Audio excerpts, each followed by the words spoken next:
it's another season that we have these little beings at home, guys. How are you handling it as a parent? I really want to know how you handling it, how you parenting without shouting. So today I'm going to share with you how you can be a better parent, of course, without shouting, without screaming, and how we're going to enjoy this festive season together. So make sure you stay tuned, subscribe if it's not, share, comment.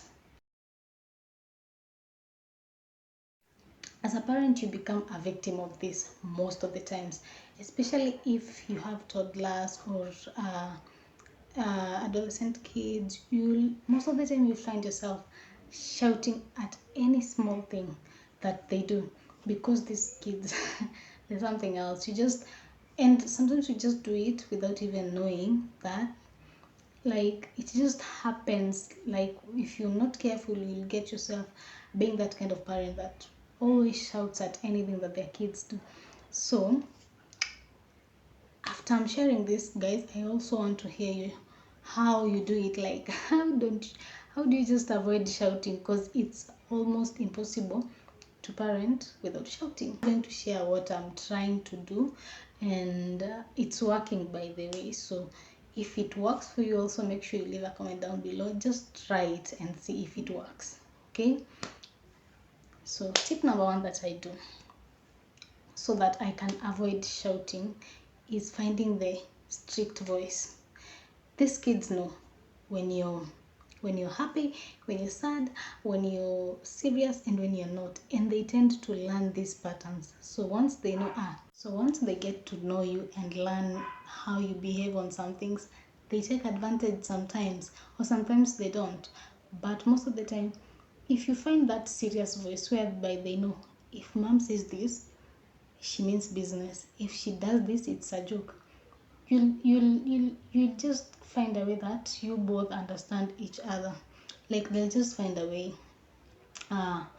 to kind of just adjust, because they know, okay, she's serious, and after this there's going to be a repercussion, so they'll get to understand you.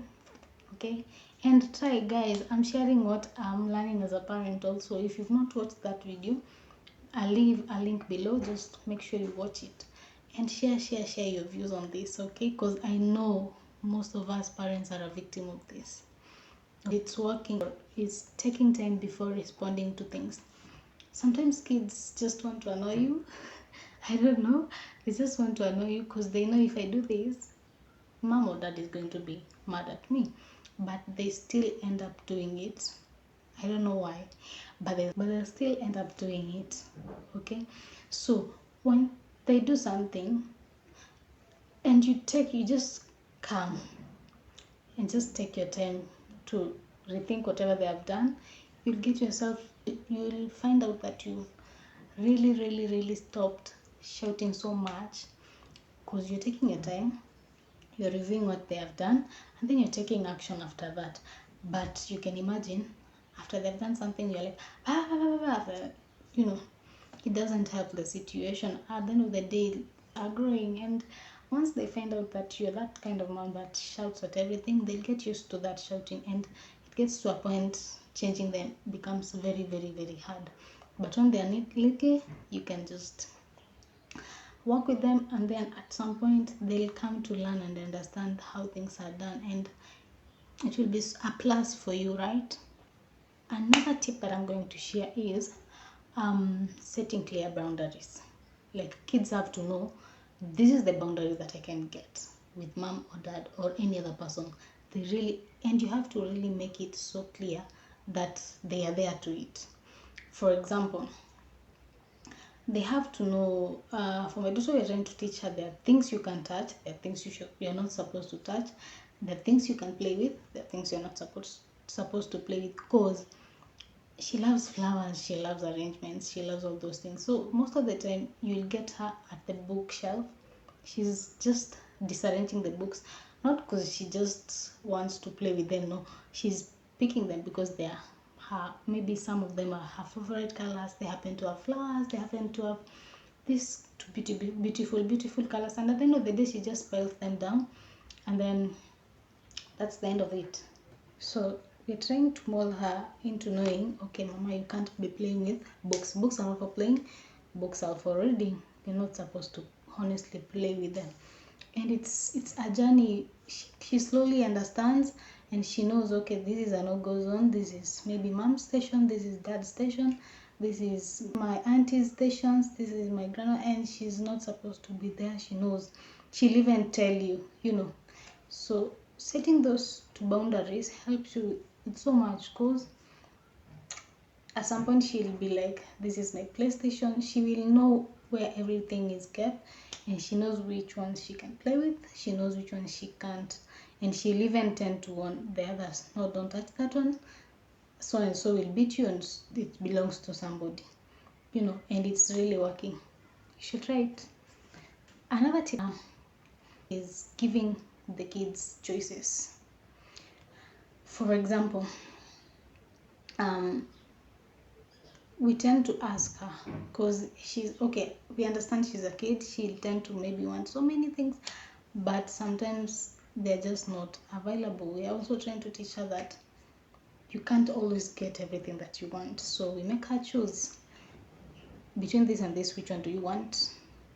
And her choices make enables her know that you can never always get everything. So it also is helping us not fight her so much sometimes when she wants everything, or it reduces us from screaming, hey, put that there, that's not yours, you can't have it. And if guys, there's something that I really fear is the public uh, display of what, not affection, public display of bad behavior. Like when you are somewhere and the kids want something that's not theirs and they just want to scream, and you know, it's very easy for you, that's that's so risky. It's very easy for you to just scream at them, but then as a parent you find a way to cope with that. So say, trying to giving them all choices as young as they are really does help a lot. And it does not only help with them knowing that they can't get everything, but also with discipline. It really helps with discipline. For me, it's working. I don't know if it will work for you. I'm just giving you tips that are working for us so that you can try, and also let us know if they are working for you. Guys, another tip that's working for us, guys, is I hope you get boring. And if you've gotten to this point of the video, kindly comment using a thumbs up on the comment section down below. Another thing that we've learned as parents, also we are dealing with these toddlers, but sometimes we shout. Then when you come to think about it, actually it was not the kids' fault, it was your fault. Yeah. So sometimes before shouting when they do something, just take time, review what they've just done before you shout. Then you'll realize, okay, she or he was not on the wrong, I was on the wrong. So what do? Owning and apologize, so that they know, okay, it's not only them that can apologize. If you're teaching your kids about etiquette, they'll know, okay, also mom can do wrong, also dad can do wrong on somebody else, and when they do wrong, they need to apologize. So sometimes apologizing to them when they have like started tantrums or something helps a lot. Because for example, sometimes I tend to put water, after drinking water you put it, you place the cup on the table, and the kid is just pour it. And at some point I used to shout, why are you pouring water, but in real sense it was me who did put and leave the water there. It's not supposed to be there. After I'm done with it, I'm supposed to put the cup on the sink so that it can be washed, right? But I've shouted because she has poured the water, whereas I was the one who was at fault. So getting to her and telling her, okay mama, I'm sorry, I'm the one who placed the cup on the table and you poured it by mistake. She'll also say sorry. Funny enough, she always says sorry. When you apologize to her and say and explain, mama, okay, sorry, let's tidy up, she'll say okay, and she'll go bring that broom and we'll tidy up together, because it's our mistake also. She also has to learn that she's always not at fault. Everybody can mess up. So trying to take time and rethink of some situation before judging the kid really helps. When you're not shouting parents on this festive season, actually check on that, because most of the times we are at fault so much, but we tend to blame the kids, and we could scream the whole day, and they end up getting used to that screaming, and it doesn't change. Another thing that is helping us not scream so much is adhering to routines. Like, okay, it's a festive season, everybody knows that, but routines don't have to change, because once they change, that's the beginning of the fighting. Just make sure to routines, their routines, the kids' routines, so that you don't end up fighting so much. Oh, you've done that, or you've done this. For example, you're trying to teach her that every morning, actually it's not we, it's the dad who's trying to teach her that every morning you have to wake up, you have to wash your face, and then you have to do some cleaning, then you have to take your breakfast. So if immediately we change that, of course she's a human being as much as she's a kid. You interfere with that, you interfere with everything. That's where shouting starts from. So make sure you are there to routine, so that you cease shouting and screaming and fighting with the kids, right? We are parents, yes, we want good kids, but guys, another tip that I've learned and that I'm using is to lower my expectation as a parent. Yeah, you don't compare the kids, that so and so you did this, so you're supposed to do this, and or in your mind you're thinking, okay, she's or he is so and so years, they're supposed to be like this. No, lower your expectation. Every kid is different, every kid learns different, every kid understands different, every kid grows different. So the moment you understand that, it's going to make you understand your kid more. Therefore, so these little things that you really expect from the kid are not going to really bother you, because that's where everything begins. Yeah, so lower your expectation as a parent. You want her to do this, she's not doing it the way you want to. She's a kid, she's different from you. Teach them, let them learn first, then you can judge. But don't be that parent who expect them to be up here and they're doing up this much, and then you're mad and you're screaming and all that, and then you get frustrated and all. Okay, a tip that I've learned and that I'm going to share is to help the kids more. Yeah, okay, I'm not saying you help them to a point that they can't help themselves, because at the end of the day you want them to learn, but I'm saying teaching them how to do things on their own. Like, they really don't have to depend on you to do things, because once you stop doing things for them, that begins, that's where the misbehaving begins, because you are doing things for them and now you've stopped, so they can't do them. That creates frustration with kids. Just check out, just do a test. If you normally do something for your kid, just stop it today and then watch the behavior change. Trust me, you're going to scream the whole day to that kid, and he or she is not going to understand, because she knows mommy or daddy does this for me, I'm not supposed to do it, and they want it. Yeah, that is another thing that makes us scream as parents. And yeah, it's crazy, guys. And that's what we're trying to us. At least they can depend on themselves. They know they can try, because there is always room for learning. So you help them in a way that you involve them.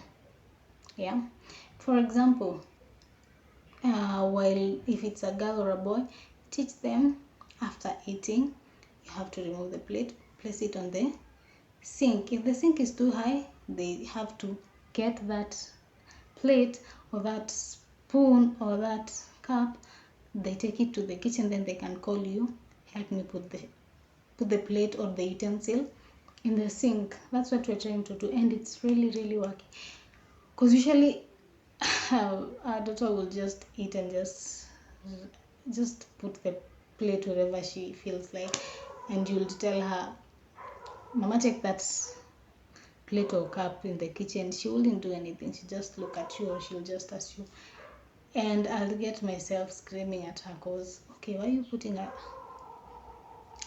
leaving that cup there? Yeah, and so trying to do that really has helped us. I hope it does, guys. And still I'm waiting for what you guys are doing out here, because I also want to learn from you as much as I'm sharing what I've discovered. Okay, before you start working on yourself not shouting, you have to find your trigger points. As a parent, you have to know what really makes you mad so quickly, what really irritates you when it comes to kids and everything. What don't you want to be done with the kids? And once you discover that, parenting is going to be easy. You'll find yourself um, not doing so much of shouting and actually talking to the kids, getting to understand them and learning so much about them. So before you even start working on not shouting, just find your trigger points, get to know all those things. I hope you picked something from this video, and I'm really eager to know what you guys are doing on this festive season or this holiday or whatever time you'll be watching this video, that helps you not scream so much to the kids, that helps you become a better parent, that helps you to parent without shouting. Okay guys, so thank you for watching. Make sure you like, subscribe, comment, of course, and share with your friends who are parents. Also share your comments. Okay, see you on the next one. Bye bye.